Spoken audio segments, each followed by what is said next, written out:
ご視聴ありがとうございます。ライセンスサービスの藤本です。こちらの動画は7月法改正対応版の仮免で滑る前に見る動画40問ですので、7月から教習を始められた人はこちらの動画がおすすめです。原動機付き自転車や標識などの新しい交通ルールに合わせて内容を更新しています。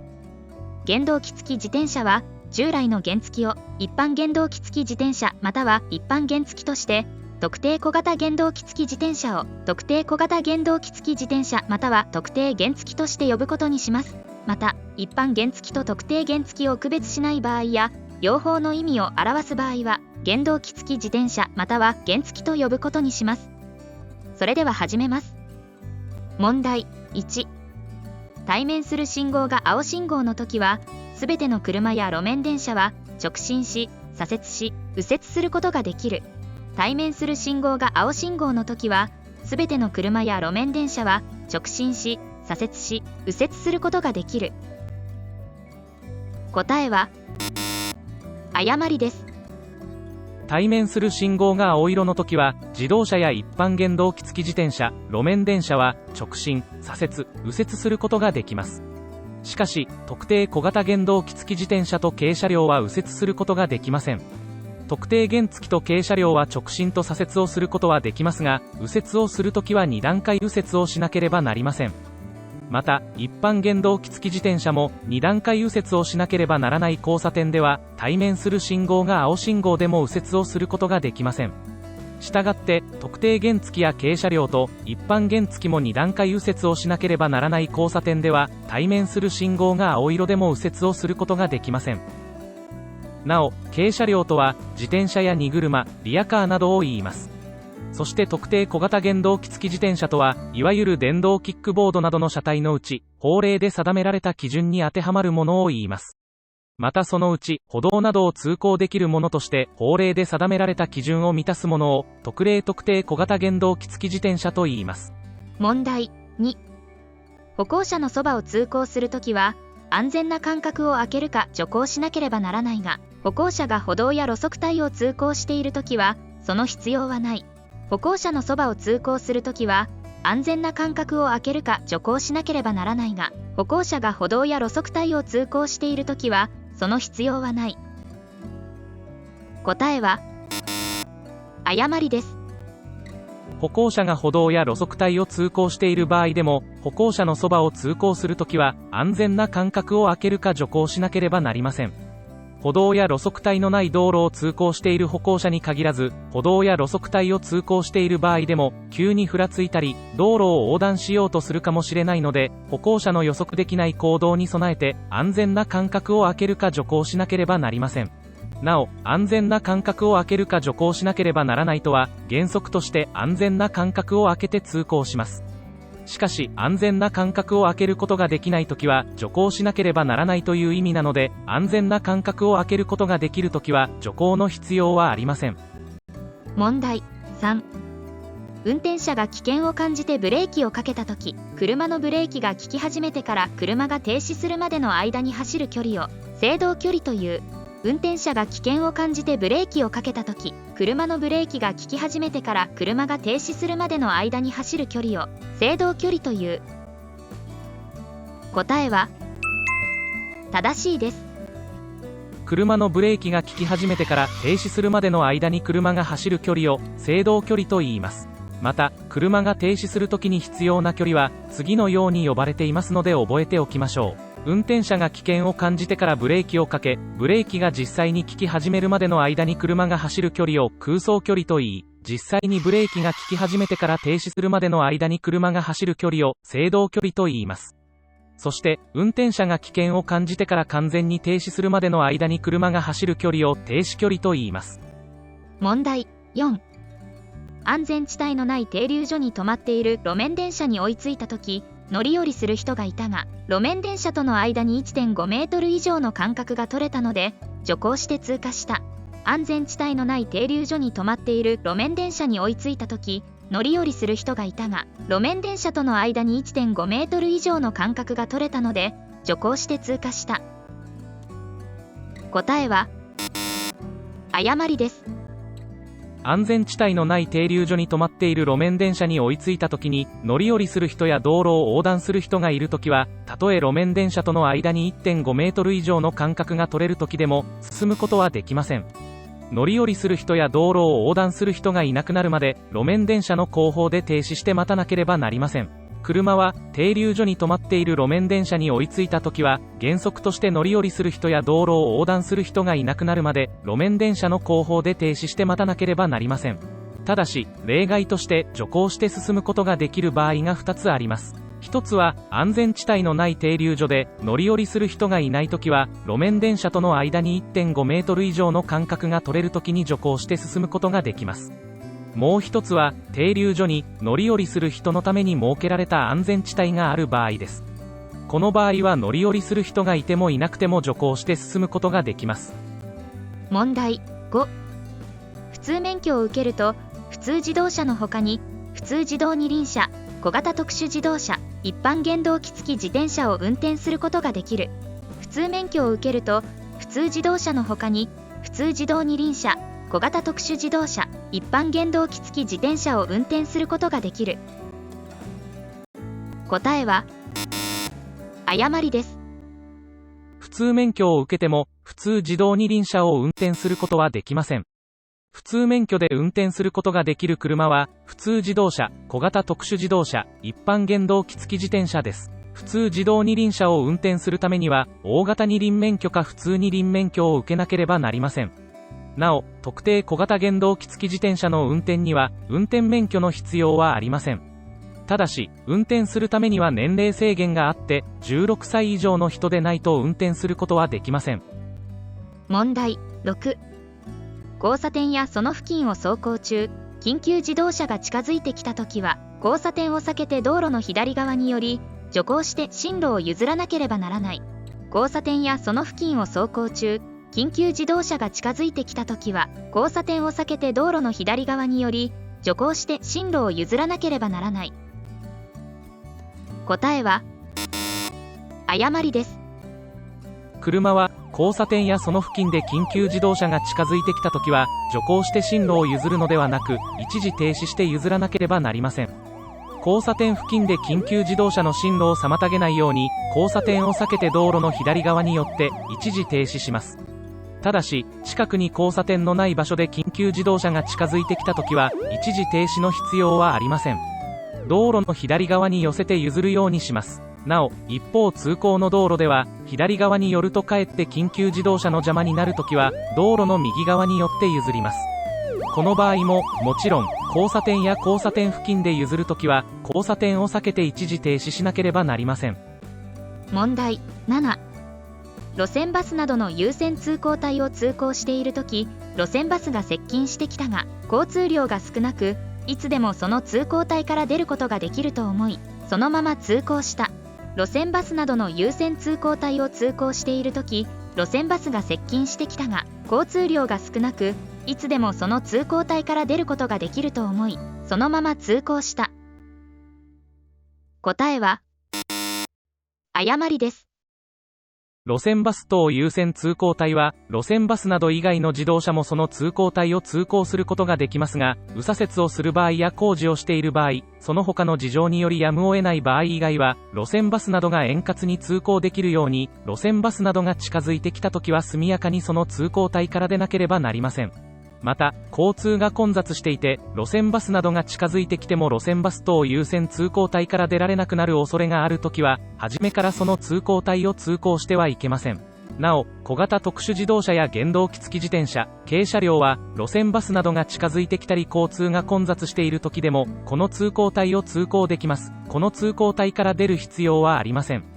これらの車は、車両通行帯のある道路では、最も左側の通行帯を通行しなければならないことが定められているからです。最後に付け加えると、路線バスなどとは、路線バスと通学通園バスなどを言います。問題8。同一方向に2つの車両通行帯がある道路では、速度に応じて通行帯が定められ、速い車が右側の通行帯を、遅い車が左側の通行帯を通行する。同一方向に2つの車両通行帯がある道路では、速度に応じて通行帯が定められ、速い車が右側の通行帯を、遅い車が左側の通行帯を通行する。答えは誤りです。車は同じ方向に2つの車両通行帯があるときは、左側の車両通行帯を通行しなければなりません。右側の車両通行帯は追い越しなどのために開けておきます。また、3つ以上の車両通行帯のある場合と間違わないようにしましょう。同じ方向に3つ以上の車両通行帯があるときは、最も右側の車両通行帯は追い越しなどのために開けておき、その他の通行帯を通行します。この場合、速度の遅い車が最も左側の車両通行帯を通行します。そして速度が速くなるにつれて順次右側よりの車両通行帯を通行します。問題9。勾配の急な上り坂や下り坂は徐行しなければならない。勾配の急な上り坂や下り坂は徐行しなければならない。答えは誤りです。勾配の急な坂は、下り坂は徐行すべき場所ですが、上り坂は徐行すべき場所ではありません。勾配の急な下り坂は、平坦な道路と比べると同じ速度でも制動距離が伸びたり、安全に停止できない恐れがあるので、徐行すべき場所に定められています。そして、勾配の急な上り坂は徐行場所ではありませんが、上り坂の頂上付近は徐行すべき場所に定められています。上り坂の頂上付近は前方の見通しが利かないことがあるので、この先に停車している車や歩行者の通行に備えて徐行しなければなりません。また、この上り坂の頂上付近は、坂の勾配の度合いに関係なく、単に上り坂の頂上付近が徐行すべき場所に定められています。なお、勾配の急な坂とは、一般に坂の傾斜の度合いが、100メートルにつき10メートル以上上がったり下がったりする坂を言います。別の言い方で、傾斜の度合いが 10% 以上の坂とも言います。これが勾配の急な坂を表す標識で、こちらが下り急勾配ありの警戒標識です。問題10。一般原動機付き自転車は交通整理が行われており、3車線以上の道路のある交差点や右折方法2段階の標識のある道路の交差点では2段階右折をしなければならない。一般原動機付き自転車は交通整理が行われており、3車線以上の道路のある交差点や右折方法2段階の標識のある道路の交差点では2段階右折をしなければならない。答えは正しいです。一般原動機付き自転車の右折方法は、自動車と同じ方法の小回り右折をしなければならない場合と2段階右折をしなければならない場合があるので、その要点を覚えておきましょう。2段階右折をしなければならない場合は、一般原動機付き自転車の右折方法2段階の標識のある交通整理の行われている交差点や、車両通行帯が3つ以上ある道路の交通整理が行われている交差点を右折する場合です。つまり、信号機などがあって2段階右折をしなければならない標識があるか、信号機などがあって3車線以上ある道路の交差点では、2段階右折をしなければなりません。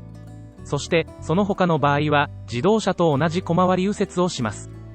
小回り右折をしなければならない場合は、交通整理が行われていない交差点を右折する場合や、交通整理が行われていても車両通行帯が2車線以下の道路の交差点を右折する場合、交通整理が行われていて、車両通行帯が3車線以上の交差点でも、2段階右折禁止の標識がある道路の交差点を右折する場合です。これらの交差点では、小回り右折をしなければなりません。なお、2段階右折をしなければならない交差点でも、信号機が赤や黄色の点滅信号に変わったときは、交通整理の行われていない交差点になるので、小回り右折をしなければなりません。交通量の少なくなる夜間だけこのように点滅信号に変わることもあります。また、2段階右折をしなければならない交差点で右折するときに、右向きの青色の矢印信号が点灯したときでも、右折を始めることはできません。この場合、青信号になるか、直進ができる青色の矢印信号が点灯するまで待たなければなりません。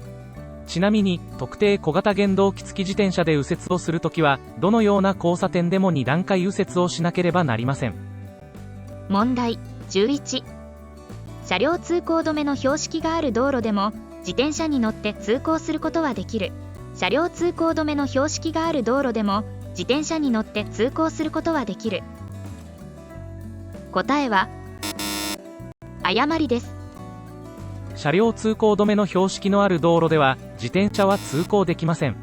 車両通行止めの標識は、自動車、原動機付き自転車、軽車両が通行できないことを示しています。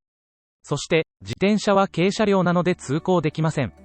ただし、二輪または三輪の自転車の場合、その自転車から降りて押して歩けば歩行者として扱われるので、通行することができます。問題12。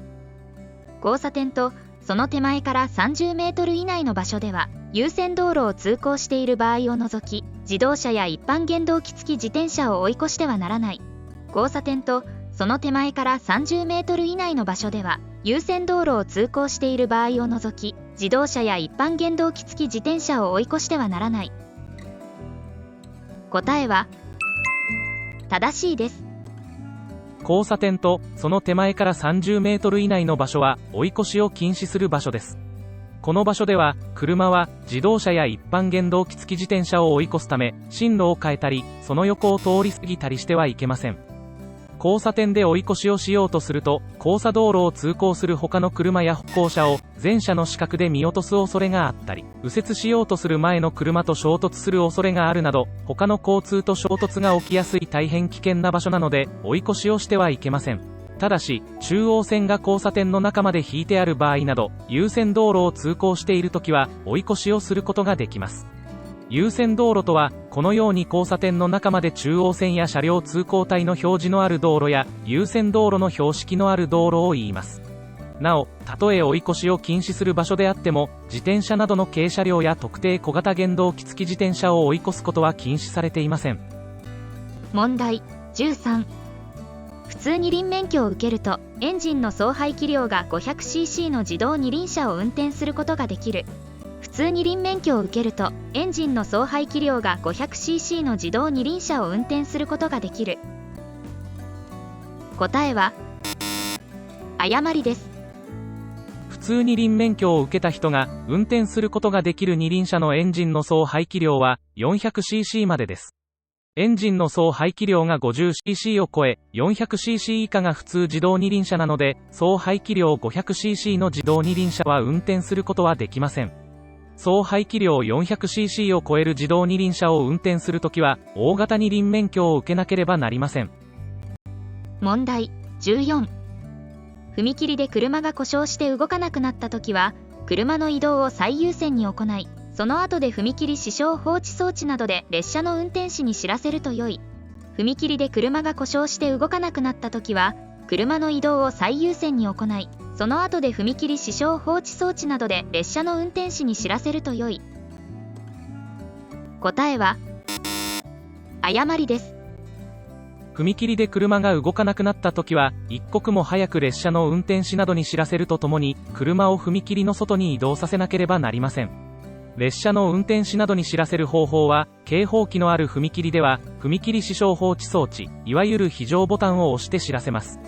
警報器のないところでは携帯している発煙筒を使って列車に分かるように知らせます。警報器も発煙筒もないときは、煙の出やすいものを燃やして知らせます。そして、列車の運転士などに知らせた後は、近くの人に押してもらったり、他の車に引っ張ってもらうなどして、速やかに車を踏切の外に移動させなければなりません。つまり、踏切で車が動かなくなった時は、列車の運転士などに知らせることを最優先に行い、その後で車を踏切の外に移動させます。問題15。バス専用通行帯が一番左側の車両通行帯に設けられている時でも、小型特殊自動車、原動機付き自転車、軽車両は原則としてその一番左側の車両通行帯を通行しなければならない。バス専用通行帯が一番左側の車両通行帯に設けられている時でも、小型特殊自動車、原動機付き自転車、軽車両は原則としてその一番左側の車両通行帯を通行しなければならない。答えは正しいです。バス専用通行帯を通行してはいけない車から小型特殊自動車や原動機付き自転車、軽車両は除かれています。つまり、バス専用通行帯であっても、小型特殊自動車や原動機付き自転車、軽車両はいつでも通行することができます。また、車両通行帯のある道路を小型特殊自動車や原動機付き自転車、軽車両で通行するときは、右折するときや工事などでやむを得ないときを除いて、安全性や他の交通の円滑な通行のために、一番左側の通行帯を通行しなければならないことが定められています。そのようなことから、バス専用通行帯が、車両通行帯のある道路の一番左側の通行帯に設けられている時でも、小型特殊自動車や原動機付き自転車、軽車両は、一番左側の通行帯を通行しなければなりません。問題16。住宅街を走行中、見通しの利かない路地に近づいたので、警音機を鳴らして車の接近を知らせて通過した。住宅街を走行中、見通しの利かない路地に近づいたので、警音機を鳴らして車の接近を知らせて通過した。答えは誤りです。車の運転者は、警笛鳴らせの標識のあるときや、警笛区間の標識があるとき、または危険を避けるためやむを得ない場合は、警音機の使用が必要です。しかし問題文の場合、危険が予測される見通しの利かない路地に近づくことに気づいていながら、徐行をするなどの危険に備えた運転をすることなく、他の交通が事故を回避するための行動を期待して警音機を鳴らすことは、危険を避けるためやむを得ない場合には当たりません。住宅街などの見通しの利かない路地に近づくときは、歩行者や他の車との出会い頭事故などに備えて、十分な安全確認ができるように徐行したり、場合によっては一時停止をして他の交通に道を譲ることも必要です。それでも急な飛び出しなどの危険が発生し、衝突の恐れが生じたときに、やむを得ない場合として警音機を使用することができます。このようにやむを得ない場合として警音機を使用できる場合は、急に飛び出してくる人がある場合や、交通ルールに従わない予測できない運転があった場合にブレーキ操作では間に合わず、警音機を使用する以外に事故を避ける方法がないような時です。問題17。黄色の灯火の矢印が点灯している信号機に対面する自動車は、他の交通に注意して矢印の方向に進むことができる。黄色の灯火の矢印が点灯している信号機に対面する自動車は、他の交通に注意して矢印の方向に進むことができる。答えは誤りです。黄色の灯火の矢印信号は、路面電車に対する信号で、路面電車は矢印の方向に進むことができますが、車や歩行者と遠隔操作型小型車は進むことができません。車が進むことができる矢印の信号は青色の灯火の矢印で、右向きの矢印の場合は展開することもできます。ただし、右向きの矢印の場合には、特定小型原動機付き自転車や軽車両、2段階の右折方法をしなければならない一般原動機付き自転車は進むことができません。問題18。路側帯や歩道のない道路では、路端から 0.5 メートルの部分である路肩にはみ出して通行してはいけない。路側帯や歩道のない道路では、路端から 0.5 メートルの部分である路肩にはみ出して通行してはいけない。答えは正しいです。自動車は歩道や路側帯のない道路を通行するときに路肩に車輪がはみ出して通行してはいけません。ただし、大型自動二輪車や普通自動二輪車は除かれています。路肩とは、動画の道路のように歩道や路側帯のない道路で、道路の中央部が舗装され、その両端に未舗装部分が残されている道路があります。このような道路の端の部分を路肩と言います。ただし、この路肩部分は一見して明らかでないことがあるので、明らかでない場合は道路の端から 0.5 メートルの部分を路肩とされています。この路肩は道路の構造上、脆く崩れやすいため、道路の崩壊を防ぐために二輪を除く自動車は通行してはいけません。また、四輪の自動車と比べると比較的軽い二輪の自動車や、もちろん原付と自転車も通行が禁止されていませんが、できるだけ通行しないようにしましょう。問題19。歩行者、特定小型原動機付き自転車や自転車のそばを通るときは、安全な間隔があっても、必ず徐行しなければならない。歩行者、特定小型原動機付き自転車や自転車のそばを通るときは、安全な間隔があっても、必ず徐行しなければならない。答えは誤りです。車は歩行者のそばを通るときは、原則として歩行者との間に安全な間隔を空けて通行しなければなりません。また、道路が狭かったり障害物がある場合など、歩行者との間に安全な間隔を空けることができないときには、徐行して通行しなければなりません。つまり、歩行者のそばを通るときに徐行をしなければならない場合は、歩行者との間に安全な間隔を空けることができない場合であって、安全な間隔を空けることができるときは、徐行しないで通行することができます。そしてこのような、歩行者のそばを通るときに安全な間隔を空けたり徐行しなければならない運転は、特定原付や自転車のそばを通るときも同じです。特定原付や自転車のふらつきなどを予測して、安全な間隔を空けるか、徐行しなければなりません。なお、この場合の安全な間隔とは、車の速度にもよりますが、確一的に何メートルということではありません。歩行者などが急に道路を横断しようとするような予測できない行動があっても、歩行者などに危険を与えないように余裕のある回避行動が取れる間隔や速度を言います。もちろん、歩行者などが歩道や路側帯を通行している場合であっても、安全な間隔を空けるか徐行しなければなりません。さらに付け加えると、歩行者の中でも保護者などが付き添っていない子供が歩いている場合や、身体障害者用の車で通行している人や目の不自由な人など、体の不自由な人などが通行しているときは、特に注意して通行しなければなりません。車の運転者は安全な間隔を空けているつもりであっても、そのような歩行者にとっては車が近づくと不安を感じるものです。そのため一時停止か徐行をして、これらの人が安全に通行できるようにしなければなりません。問題20。警察官が手信号で腕を垂直に上げているとき、その警察官に対面する交通は、黄色の灯火の信号と同じ意味を示している。警察官が手信号で腕を垂直に上げているとき、その警察官に対面する交通は、黄色の灯火の信号と同じ意味を示している。答えは、誤りです。警察官が手信号で腕を垂直に上げているときに、その警察官の身体の正面に対面する交通は、赤色の信号と同じ意味を表しています。黄色の意味を表す手信号は、警察官が腕を垂直に上げているときに、その警察官の身体の正面に並行する交通が、黄色の信号と同じ意味を表しています。なお、警察官の身体の正面に対面する交通は、警察官が手信号で腕を垂直に上げていても、横に水平に上げていても、どちらも赤色の灯火の信号と同じ意味を表しています。問題21。オートマチック車を運転中、停止時間が長くなりそうな時は、チェンジレバーをニュートラルに入れ、ハンドブレーキをかけておいた方が良い。オートマチック車を運転中、停止時間が長くなりそうな時は、チェンジレバーをニュートラルに入れ、ハンドブレーキをかけておいた方が良い。答えは、正しいです。オートマチック車を運転しているときに、信号待ちや渋滞などで停止時間が長くなりそうなときは、チェンジレバーをニュートラルに入れて、念のためハンドブレーキもかけておきましょ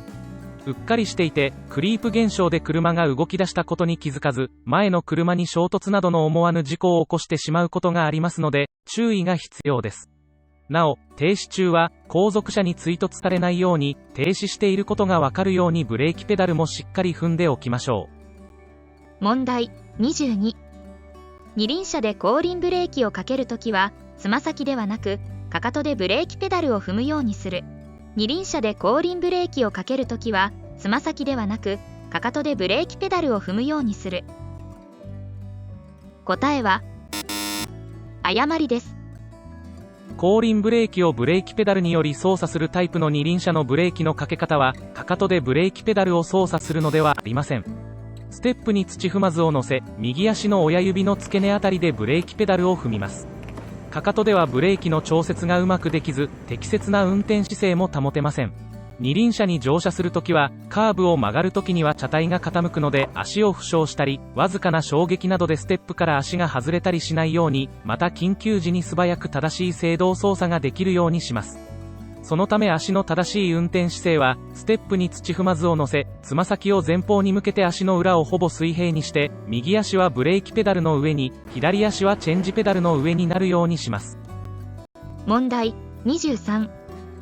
交通整理の行われていない交差点では左方車が優先なので、明らかに広い道路を通行している二輪車でも交差道路を左方から進んでくる普通車の通行を妨げてはならない。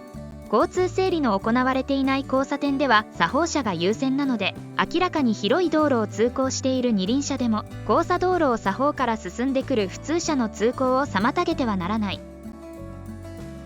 答えは誤りです。交通整理が行われていない交差点では、交差道路が明らかに広い場合は、交差道路を通行する車や路面電車の近づいてくる方向に関係なく、徐行するとともにその通行を妨げてはいけません。この問題の場合、たとえ普通車が左方から進入し、二輪車が右方から進入している関係であっても、二輪車は明らかに広い交差道路を通行していたのであるから、右方や左方に関係なく、普通車が二輪車の通行を妨げてはいけません。左方から近づいてくる車の通行を妨げてはいけない場合は、交通整理が行われていない道幅が同じような交差点の場合です。問題24。道路の曲がり角付近でも見通しの良いところでは徐行しなくても良い。道路の曲がり角付近でも見通しの良いところでは徐行しなくても良い。答えは誤りです。道路の曲がり角付近は見通しの良い悪いに関係なく、通常の速度での通行は危険を伴うため、徐行して通行しなければならない場所に定められています。なお、曲がり角とは一般的に道路が直角かこれに近い急角度に曲がっている道路の形状を言います。また、道路の曲がり角付近は追い越しを禁止する場所にも定められています。問題25。追い越しのための右側部分はみ出し通行禁止の標識のあるところでも、道路の中央から右側部分にはみ出さなければ追い越しても良い。追い越しのための右側部分はみ出し通行禁止の標識のあるところでも、道路の中央から右側部分にはみ出さなければ追い越しても良い。答えは正しいです。この標識は追い越しのための右側部分はみ出し通行禁止で、同じ意味の表示がこの黄色の中央線です。この標識や表示のあるところでは、道路の右側部分にはみ出して追い越しをすることはできませんが、はみ出さなければ追い越しをすることができます。この標識や表示の意味で特に覚えておきたい点は、追い越しをすることそのものを禁止しているのではなくて、右側にはみ出して追い越しをする場合に、対向車と衝突する危険防止のためのものなので、前の車の種類に関係なく禁止です。つまり追い越しをされる車の種類に関係なく、はみ出して追い越しをすることが禁止されています。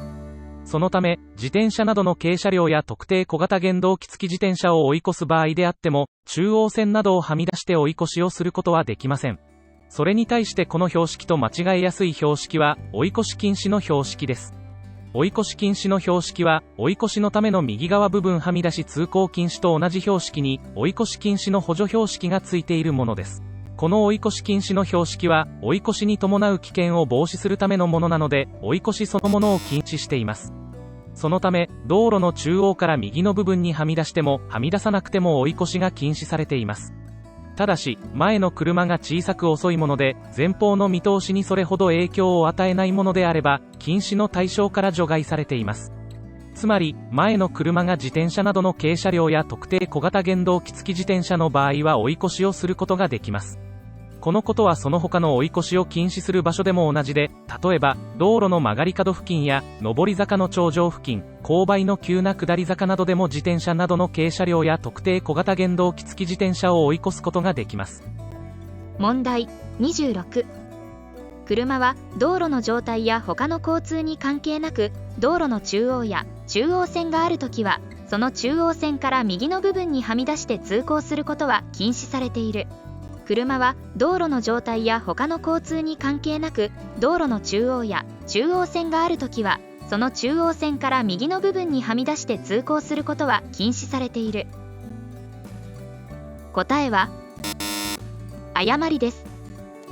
車は原則として道路の中央から左の部分や中央線があるときはその中央線から左の部分を通行しなければなりません。しかし、道路の状態や交通規制、他の交通の状況によっては、道路の中央から右の部分にはみ出して通行することができます。例えば、道路が一方通行となっているときは、対向車がなく、通行する車の進行方向が同じなので、対向車と行き違うことを前提とした左側通行の原則に従う必要はありません。そのため、道路の中央から右側部分も通行することができます。その他、道路の中央から右側にはみ出して通行することができる場合として、道路工事などをしている時や、道路の道幅が狭い時で、左側部分だけでは通行できない時や、道路の左側部分の幅が6メートル未満の見通しの良い道路で、他の車を追い越そうとする時などがあります。ただし、一方通行の道路はそのはみ出し方に制限はありませんが、その他の場合は対向車があるので、はみ出し方はできるだけ少なくなるようにしなければなりません。問題27。交通整理の行われていない交差点では、優先道路を通行している場合を除いて、交差道路が明らかに広いときは徐行しなければならないが、見通しの良い場合は徐行しないで通行することができる。交通整理の行われていない交差点では、優先道路を通行している場合を除いて、交差道路が明らかに広いときは徐行しなければならないが、見通しの良い場合は徐行しないで通行することができる。答えは誤りです。交通整理の行われていない交差点を通行するときに、優先道路を通行している場合を除いて、交差する道路の道幅が明らかに広いときは、見通しの良い悪いに関係なく、徐行しなければなりません。ここで、交通整理の行われていない交差点の通行方法を整理してみましょう。最初に、交通整理の行われていない交差点とは、信号機の表示する信号や警察官などの手信号により、交差点に入る交通の調整が行われていない交差点で、歩行者や車などが交通ルールに従って、それぞれの自己判断で通行する交差点を言います。例えば、信号機などのない交差点はもちろんですが、信号機が黄色や赤色の点滅信号の時や、信号機が故障している場合も、交通整理の行われていない交差点になります。そしてこのような、交通整理が行われていない交差点を通行するときは、交差道路の道幅が明らかに広いときや、また、交差道路が優先道路であるときも、徐行するとともに、交差道路を通行する車や路面電車の通行を妨げてはいけません。ここで大切なポイントは、この場合の徐行義務は、見通しの良い悪いに関係なく、また、交差道路を通行する車があってもなくても、徐行して通行しなければならないことです。なぜなら、このような交差道路を通行する車や路面電車の通行を妨げてはいけない原則があるので、たとえ見通しが良くても速度が速いと判断を誤る恐れがあったり、交差道路を通行する車などに不安を与えることになるからです。この問題を考えるときに混乱しやすいのが、類似した法令に、徐行すべき場所としての、左右の見通しの利かない交差点があります。左右の見通しの利かない交差点を通行するときは、交通整理が行われている場合や優先道路を通行している場合の例外を除いて、徐行しなければなりませんが、言い換えると、左右の見通しの良い交差点は徐行しないで通行することができます。そのため、うっかりと間違えやすいですが、左右の見通しの利かない交差点を通行するときに徐行しなければならない理由は、交差道路の交通状況が見えないので、その危険に備えるためであって、交差道路が優先道路や明らかに道幅の広い道路という理由のための徐行義務ではありません。そのため、左右の見通しの利かない交差点では、優先道路を通行している場合などの例外を除いて、その交差点に入るすべての道路を通行する車が、徐行しなければなりません。それに対して、交差点に入るときに、交差道路が優先道路である場合や明らかに道幅が広い場合に徐行しなければならない理由は、その交差道路を通行する車や路面電車の通行を妨げてはいけないという定めによるものです。つまり、それぞれ徐行しなければならない場合と、徐行しなければならない場所の別の徐行義務の定めであることを間違えないようにしましょう。もちろん実際の運転では、見通しの悪い交差点や交差道路が優先道路である場合など、複雑な交通環境が多いので、複数の法令を総合的に解釈して判断する必要があります。なお、最後にもう一つ付け加えると、たとえ交差道路の道幅が明らかに広い場合でも、通行している道路の中央線の表示が交差点の仲間である場合、つまり優先道路を通行している場合は、徐行義務はありません。道幅が広い道路と優先道路が交わる交差点では、道幅が広い道路を通行する車が徐行するとともに、優先道路を通行する車の通行を妨げてはいけません。そして優先道路を通行する車は道幅が狭い場合でも徐行しないで通行することができます。新しく広い道路が建設された場合などに、一時的にこのようなケースになることがあります。このような交差点では、広い道路を通行している運転者は、優先道路を通行しているものと思い込んでいることがあるので、優先判断を誤りやすく、出会い頭での事故が起きやすいので注意が必要です。問題28。青地に白の矢印の標識は、車は前方の信号が赤色や黄色であっても、歩行者など周りの交通に注意しながら左折することができる。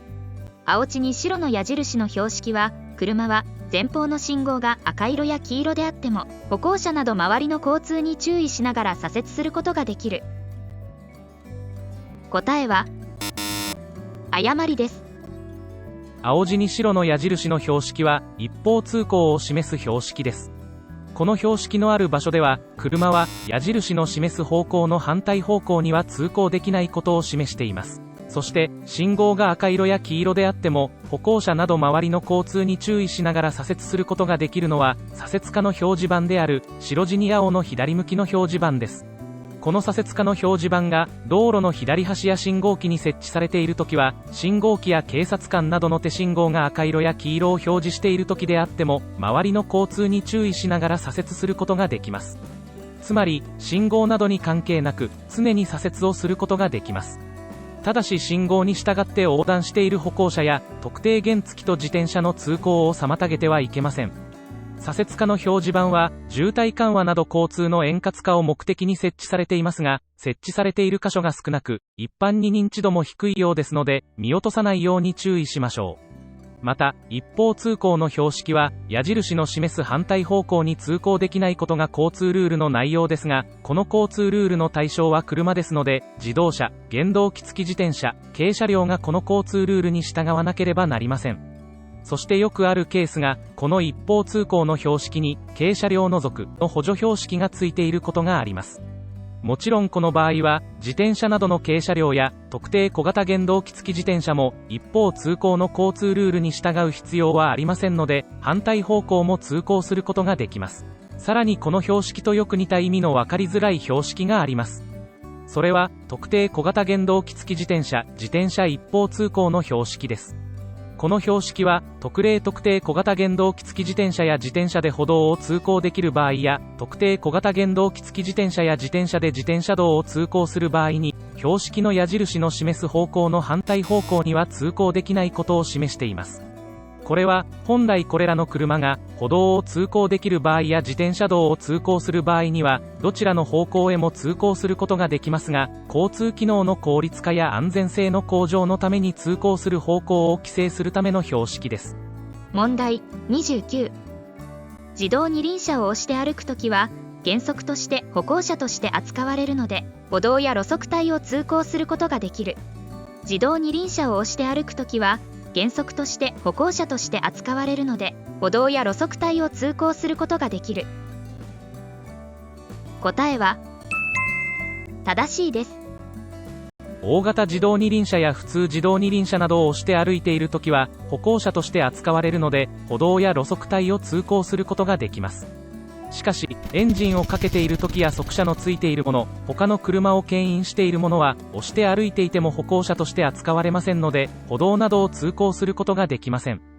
その他、形状は車でも、交通ルールで歩行者として扱われる場合は、次のものがあります。移動用小型車で通行している人。移動用小型車とは、人が移動するために電気モーターで動かす小型の車で、一定の基準に当てはまるもののうち、身体障害者用の車以外のものを言います。身体障害者用の車で通行している人。身体障害者用の車とは、病気や怪我などにより歩行が困難な人の移動用の車で、いわゆる車椅子などを指します。一定の基準に当てはまる電気モーターで動かすものもあります。遠隔操作を行わないで遠隔操作型小型車を通行させている人。これは、いわゆる人や物を運ぶための自動配送ロボットを遠隔操作しないで操作しながら通行している人です。そして、小児用の車で通行している人、歩行を補助するために用いる手押し車などの歩行補助車や、乳母車、ショッピングカートを使用して通行している人などがあります。なお、これらのものは歩行者として扱われるので、歩行者の通行方法に従って通行しなければなりません。歩行者の通行する場所は、車道を横断するときや道路工事などの場合を除いて、歩道や路側帯のある道路では歩道や路側帯を通行します。この場合、どちらの方向でも通行することができます。ただし、歩道や路側帯のない道路では、原則として道路の右端を通行します。道路の左側を通行してはいけません。問題30。交代する時の合図は、徐行か停止をする時と同じで、これらの行為をしようとする時に合図をする。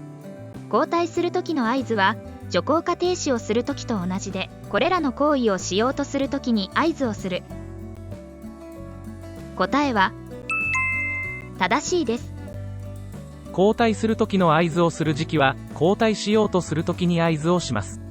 徐行や停止をする時の合図も同じで、徐行や停止をしようとする時に合図をします。交代や徐行と停止を他の車や歩行者に知らせるための合図の時期は、30メートル手前や3秒前などのようにあらかじめするのではなく、それぞれの行為を今からしようとする時に合図をします。それに対して、右折する時や左折する時、転回する時の合図をする場所は、右左折や転回をしようとする場所から30メートル手前でします。この場合の合図は、他の車や歩行者に右左折などをしようとする場所を知らせて、その場所までに速度を落としたり止まったりすることを伝えたいので、あらかじめ30メートル手前の距離で知らせて注意を促します。また、同じ方向に進みながら進路を変える時の合図をする時期は、進路を変えようとする時の約3秒前です。この場合の合図は、他の車や歩行者に進路変更の意思をあらかじめ知らせて、注意を促したり意思疎通を図るための時間として、約3秒前にします。このように、それぞれの合図の目的や知らせたい内容に応じて、合図をする距離や時間などが定められています。問題31。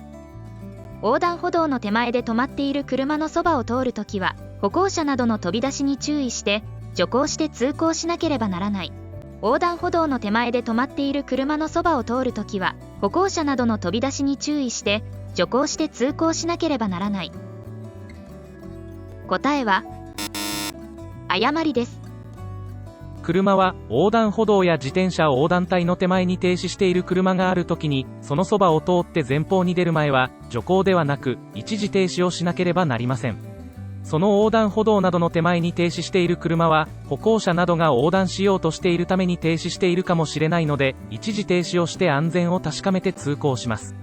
この場合、歩行者などが横断している場合は、そのまま一時停止して歩行者などに道を譲ります。なお、この場合の一時停止は、前方の停止している車の陰から横断してくるかもしれない歩行者などに道を譲るためのものなので、信号機などのある横断歩道などの場合、信号などにより歩行者などが横断できないときは、横断歩道などの手前に停止している車があるときでも、一時停止の必要はありません。ただしこのような問題文の場合、横断歩道などの手前に停止車両がある時の原則を問われているものなので、信号機がある場合の例外規定は除いて回答するようにしましょう。問題32。運転免許は、第1種運転免許、第2種運転免許、原付免許の3種に区分されている。運転免許は、第1種運転免許、第2種運転免許、原付免許の3種に区分されている。答えは誤りです。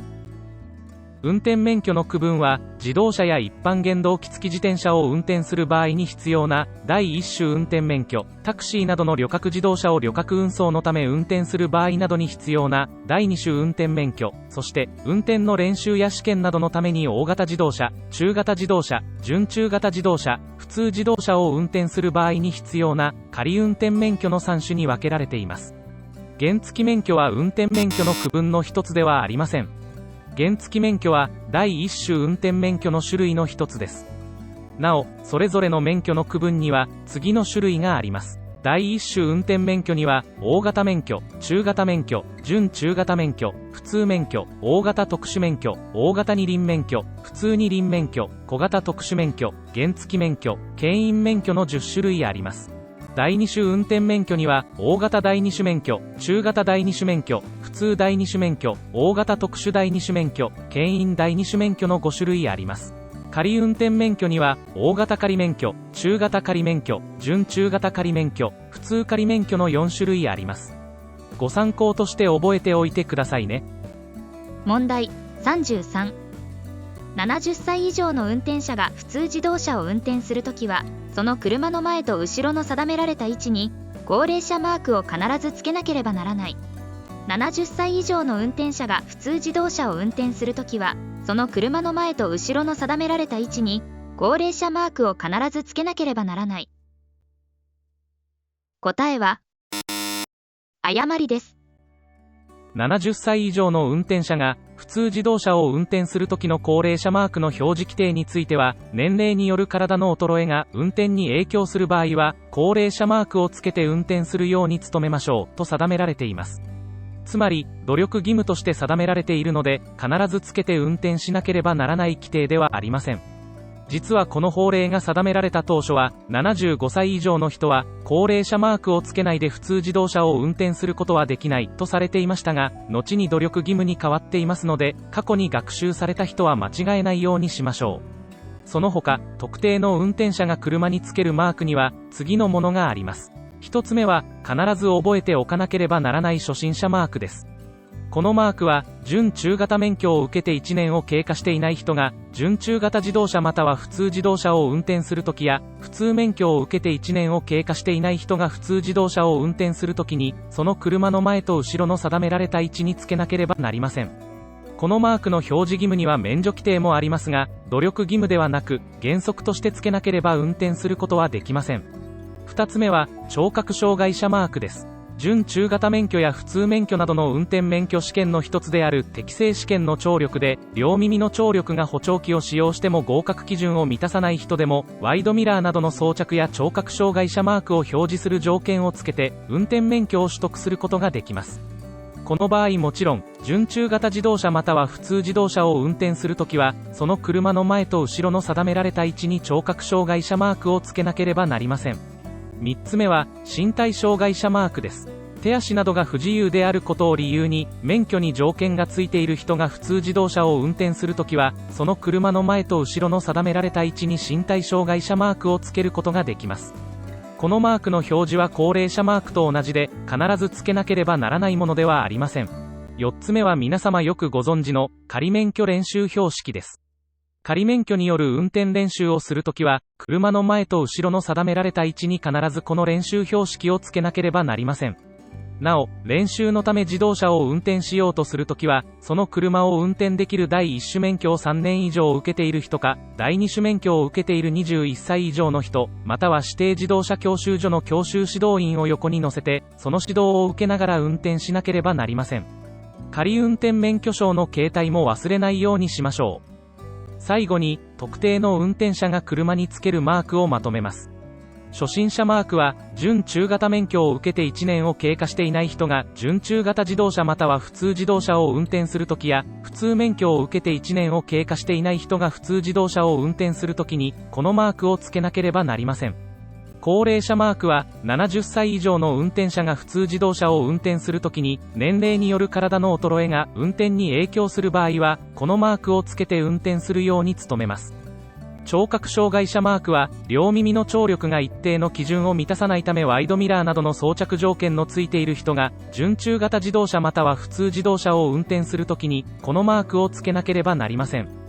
身体障害者マークは、手足などが不自由であることを理由に免許に条件がついている人が、普通自動車を運転するときに、このマークをつけて運転するように努めます。仮免許練習標識は、仮免許を受けた人が、練習のため大型自動車や中型自動車、準中型自動車、普通自動車を運転するときに、このマークをつけなければなりません。なお、これらのマークを取り付ける定められた位置とは、車の前と後ろの地上から 0.4 メートル以上、1.2 メートル以下の間の見やすいところに取り付けます。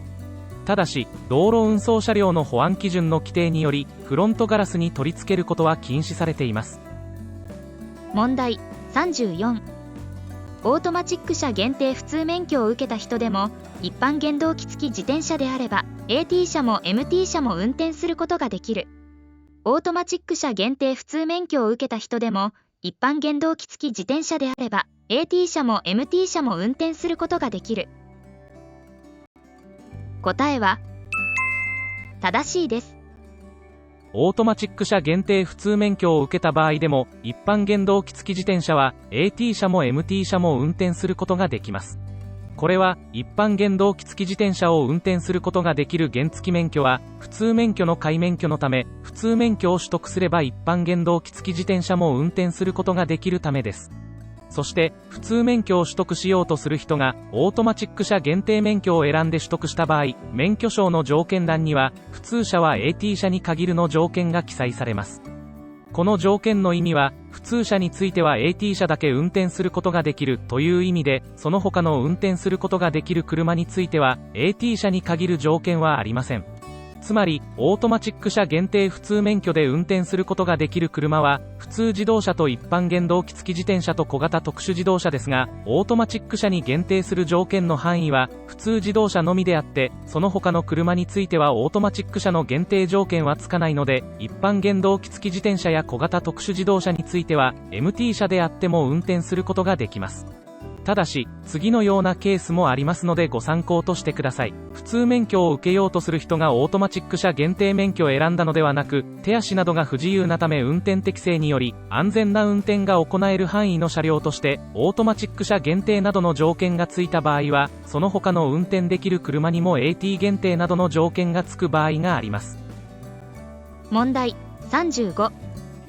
前方の交差点を左折しようとするときは、左折する直前に道路の左端によって左折すると良い。前方の交差点を左折しようとするときは、左折する直前に道路の左端によって左折すると良い。答えは誤りです。この問題は、車の左折方法の左端に寄せる時期について問われています。原則として車は、左折しようとするときは、あらかじめその前からできるだけ道路の左端により、交差点の側端に沿って徐行しながら進まなければなりません。つまり、直前で寄せるのではなく、あらかじめその前からできるだけ左端に寄せなければなりません。これは、左折をするときに、交差点の直前で左端に寄せようとしても、すでに二輪車などが左側方を通行しているときなどは寄せることができなかったり、衝突の恐れがあったりします。また、後続車の通行を妨げることになるかもしれません。そのため、その車の左側を通行しようとする他の車との衝突を防いだり、直進などをしようとする後続車の正常な通行を妨げないように、交通状況に応じてあらかじめその前から左端に寄せることが定められています。そして、できるだけ、道路の左端に寄ることとは、通行している道路の交通状況や路面の状態、車両の大きさなどによる特性に応じて可能な限りという意味で、道路工事をしている場合や障害物がある場合などは、安全な通行に支障をきたさない程度に寄せるようにします。大型車などは左折しようとする道路の幅によっては、寄せる程度を判断する必要があります。左端に寄ると曲がりきれない場合もあるので、そのため左端に寄せる程度をできるだけとしています。この場合、大型車などが左折しようとしている場合に、道路の左端に寄せようとしていない時でも、その他の交通は、その左側を通行しようとしたり、右側方を通過しようとすると衝突する恐れがあるので、後方で待たなければならない場合もあります。なお、左折する場合にあらかじめできるだけ道路の左端に寄せる時の、この道路とは、歩道や路側帯のある道路では車道のことなので、車道の左端にあらかじめ寄せて左折します。もちろん、バス専用通行帯や自転車専用通行帯、バス優先通行帯であってもその通行帯に入って左端に寄せて左折します。また、交差点内では、交差点の側端に沿って徐行しながら通行しますが、交差点内に矢印などの表示で通行方法が指定されているときは、それに従って通行します。これは、左折しようとする道路が、すぐに進行方向別の通行帯が指定されている交差点につながっているような場合に、この通行方法が取られることがあります。問題36。追い越しのための右側部分はみ出し通行禁止の標識と右向きの赤色の矢印の補助標識が示されていたので、その標識を過ぎてから中央線をはみ出して追い越した。追い越しのための右側部分はみ出し通行禁止の標識と右向きの赤色の矢印の補助標識が示されていたので、その標識を過ぎてから中央線をはみ出して追い越した。答えは誤りです。この問題は、問題文に示された標識のある道路において、運転者の判断した行動が適切か不適切かを問われています。問題文に示されている標識の一つは、追い越しのための右側部分はみ出し通行禁止の本標識です。そして、この標識と同じ意味を示す表示が、黄色の実線の中央線です。この標識や表示の意味は、道路の中央や中央線があるときはその中央線をはみ出して追い越しをしてはいけないことです。ただし、この標識を設ける目的は、追い越し行為そのものを禁止することではなく、中央線などをはみ出して追い越したときに、対向車との衝突事故を防止することなので、はみ出さなければ追い越しをすることができます。また、中央線などをはみ出して追い越しをすることができない、前方の追い越される車の対象は、自動車や一般原動機付き自転車はもちろん、自転車などの軽車両や特定小型原動機付き自転車を追い越す場合であっても、はみ出して追い越しをしてはいけないことにご注意ください。ちなみに、この標識と間違えやすい標識に、追い越し禁止の標識があります。追い越し禁止の標識は、追い越し禁止の文字のある補助標識がついたものです。この標識のある場所では、追い越し行為そのものが禁止されているので、中央線をはみ出してもはみ出さなくても追い越しが禁止されています。ただし、追い越してはいけない前の車は、自動車と一般原動機付き自転車ですので、自転車などの軽車両や特定小型原動機付き自転車を追い越すことはできます。この2つの標識の違いも大切ですので覚えておきましょう。それでは話を戻します。問題文に示されているもう一つの標識の右向きの赤色の矢印の標識は補助標識の始まりです。この標識は本標識の示す意味が始まることを補足しています。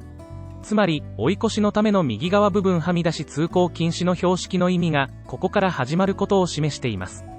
このような標識の意味から、はみ出し追い越しの禁止がここから始まることを示しているので、その標識を過ぎると中央線をはみ出して追い越しをすることはできません。最後にもう一つ付け加えます。終わりの意味を示す補助標識も覚えておきましょう。この矢印の方向が左を向いている場合です。この場合は、この補助標識のある場所で本標識の意味が終わることを示しています。この他にも、始まりを示す補助標識には、ここからなどのように文字で示すものがあったり、終わりの標識には、ここまでの文字や、このような補助標識もあります。なお、区間内を示す補助標識はこちらです。補助標識の始まりと終わりは大切ですので間違えないように覚えておきましょう。問題37。追い越されるときに後方から近づいてきた車が自分の車より法定最高速度の低い車であれば進路を譲らなくてもよい。追い越されるときに後方から近づいてきた車が自分の車より法定最高速度の低い車であれば進路を譲らなくてもよい。答えは誤りです。この問題は他の車に追い越される時の義務について問われています。法令では後方から追いついてきた車に追い越されるときは車両通行帯のない道路で追い越しに十分なスペースがない場合はできるだけ道路の左端により進路を譲らなければなりません。またその車の追い越しが終わるまで速度を上げてはいけないと記されています。そして、このような追い越される時の義務は、後方から追いついた車が法定最高速度の高い車はもちろん、同じ車か低い車であっても、その車より遅い速度で運転しようとする時も同じで、進路を譲らなければなりません。この問題から想定される交通状況としては、荷物を満載した貨物車が急勾配の坂道を登っている時に、後方から一般原動機付き自転車が近づいていくようなことはあるかもしれませんが、法改正や交通環境の整備、車両性能の向上などから一般的に稀な交通状況と言えるかもしれません。しかし、運転する速度は人によってそれぞれ事情があるので、お互いに気配りをして譲ったり譲られたりする気持ちの良い交通社会であるといいですね。問題38。横断歩道のない交差点やその付近では横断する歩行者より車が優先である。横断歩道のない交差点やその付近では横断する歩行者より車が優先である。答えは誤りです。車は交通整理の行われていない横断歩道のある場所で歩行者がいるときはその手前で一時停止するなど歩行者の安全を守ったり優先させなければなりません。そしてたとえ横断歩道の設けられていない交差点やその近くであっても歩行者が横断しているときは歩行者の通行を妨げてはいけないことが義務付けられています。通行を妨げてはいけないとは必ずしも一時停止をしなければならないことではなく、速度を落としたり徐行したり、場合によっては一時停止して歩行者の通行を優先させることです。このように横断歩道のない交差点やその近くを歩行者が横断しているときは、その安全を守り優先させなければなりません。問題39。進路変更をしようとするときは、あらかじめバックミラーなどで安全を確認してから合図をしなければならない。進路変更をしようとするときは、あらかじめバックミラーなどで安全を確認してから合図をしなければならない。答えは正しいです。合図をする時期や安全確認については、学科試験の出題範囲とされる交通の方法に関する教則に、車の運転者は進路変更や右左折、転回、交代などをしようとするときは、あらかじめ安全を確かめてから合図をし、これらの行為が終わるまで合図を続けなければならないと記されています。もちろん、自動車教習所などで使われている学科教本にも同じ内容が記されています。つまり、進路変更などをしようとするときは、安全を確認してから合図をします。これは、後方などの安全を確認しないで合図をしようとしても、明らかに速い速度で近づいてくる車にとっては、進路を譲ることは困難であり、事故を誘発する恐れがあるかもしれないためです。そのため、周囲の交通に危険を与えたり迷惑をかけないように、安全で円滑な進路変更をするための予備行動として、あらかじめ安全を確かめてから合図をすることは大切なことです。そのようなことから、進路変更をする場合の基本行動として、あらかじめ周囲や前方後方の安全を確かめてから合図をして、合図を伝えた車の反応を見るために、もう一度安全を確かめてから行動するようにします。なお、運転の練習は簡単な操作から順を追って徐々に複雑な操作や運転に移るので、初期の段階では教習所内のコースが短かったり運転行動を単純化して習得しやすいように、最初の確認を省いて進めていることがあるかもしれないので、学科試験ではそれと間違えないように正しい手順として覚えておきましょう。問題40。子供が一人で歩いているそばを通るときは、安全な間隔を空けなければならないが、安全な間隔を空けることができないときでも徐行だけすればよい。子供が一人で歩いているそばを通るときは、安全な間隔を空けなければならないが、安全な間隔を空けることができないときでも徐行だけすればよい。答えは誤りです。一般に、歩行者のそばを通るときは、歩行者の安全を守るために安全な間隔を空けて通行したり、安全な間隔を空けて通行することができないときは、徐行して通行しなければなりません。しかし、子供は興味を引くものに夢中になって急に車道に飛び出したり、適切な判断力に欠けるため、無理に道路を横断しようとするかもしれません。また、体の不自由な人などは交通状況を的確につかむことができなかったり、より安全な判断や行動が遅れることがあるかもしれないので、このような歩行者が通行しているときは、特に注意して運転しなければなりません。そのため、子供が一人で歩いているときや、白か黄色の杖を持った人や盲導犬を連れた人が歩いているとき、身体障害者用の車で通行している人がいる場合など、体の不自由な人や通行に支障のある人が通行しているときは、安全な間隔を取ることや徐行だけでなく、その歩行者の通行している状況によっては一時停止もして、これらの人が安全に通行できるようにしなければなりません。なお、子供が一人で歩いているときとは、幼児や児童に保護者などが付き添っていない場合を言うので、子供が複数いる場合でも保護者などが付き添っていない場合は、子供が一人で歩いている場合にあたります。これで、今回の動画は終わりです。最後までご視聴いただきありがとうございます。この動画が役立つ情報となりましたら嬉しいです。毎年新しい交通ルールが作られています。それに合わせて役立つ情報を発信していきますので、ご視聴してくださいね。